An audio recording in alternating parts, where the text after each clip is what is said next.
ஏன் ரொம்ப ஃபோர்ஸாக பண்ணக்கூடாது, ரொம்ப ஸ்பீடாக பண்ணக்கூடாது அப்படின்னு சொன்னால், இது காற்ற உங்கள் லங்கு ஃபுல்லு நிரப்போம், கெப்பாசிட்டி ஃபுல்லு நிரப்போம். காற்றை ரொம்ப ஸ்பீடாக பிரெயினுக்கு அனுப்புவோம். ஆமா, நீங்க என்ன பண்ணாலுமே, எந்த பிராணாயாமம் பண்ணாலுமே, பிராணாயாமத்தினுடைய மூலமே பிரெயினுக்கு நிறைய காற்றை அனுப்புறது. நம்பர் 1. நம்பர் 2, பிராணாயாமம் செய்யும் பொழுது அதிகமான பிராணசக்தி ரத்தத்தோடு கலந்து அதனுடைய பிரஷர் அதிகரிக்கும். உங்க ஹார்ட் பீட் ஜாஸ்தி ஆகும். தெரிஞ்சோ தெரியாமலோ ஏதோ ஒரு இயக்கத்தில் நம்ம வாழ்க்கை போயிட்டே இருக்கு. சடனாக ஏதோ ஒன்று கற்றுக்கிட்டேங்கிறதுக்காக இமீடியட்டாக ஸ்பீடப் பண்ணால் ஒன்று லங்ஸ் அதை பொறுத்துக்காது, 2வது பிரெயினில் இருக்கிற நர்வ்ஸு ரொம்ப சின்ன சின்ன சின்ன சின்ன நர்வுங்க, கண்ணுக்கு தெரியாத மைக்ரோ நர்வ்ஸ் இருக்குது தலைக்குள்ள, அது பொறுத்துக்காது. 2வது ஹார்ட்டு தன்னுடைய லிமிட்டேஷன் என்ன இருக்குது அது பண்ணிகிட்டு இருக்கு. ரொம்ப வைப்ரண்ட்டாக பிளட்டு ஃப்ளோ ஆச்சுன்னா அது பிளட்டை அனுப்புறதுல, அதை ரிசீவ் பண்ணுறதுல அதுக்கு ட்ரபிள் ஜாஸ்தி ஆகும். அதனால தான் இந்த பஸ்திரிகா பிராணாயாமத்தை கபாலபாதி பிராணாயாமத்தையும் 3ஆக டிவைட் பண்ணியிருக்காங்க. First gear, second gear, third gear, even Kapalbhati கூட.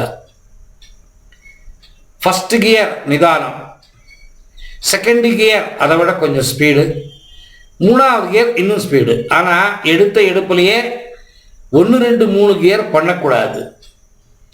ஃபஸ்ட்டு கியர்லேயே ரொம்ப நாள் பழகணும்.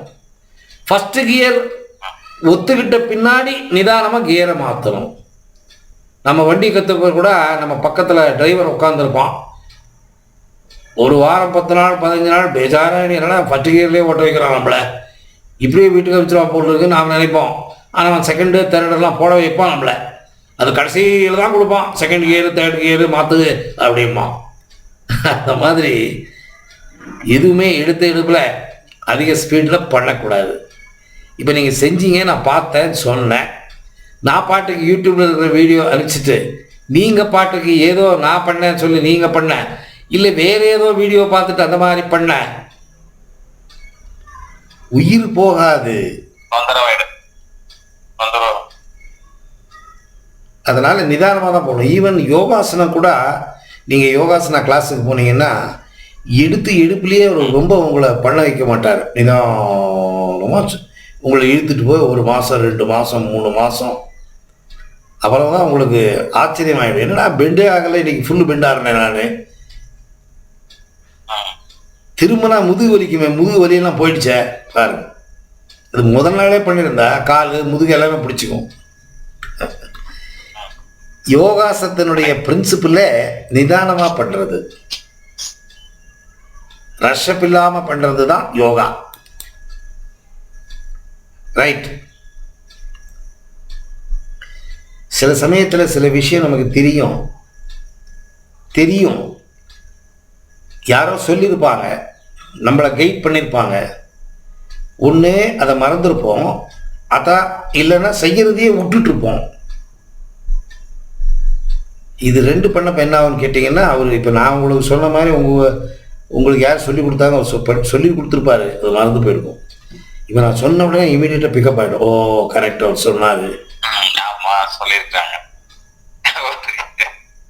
ஸோ அது ரிகலெக்ஷன் ஆகட்டும்னு தான் சொல்கிறது.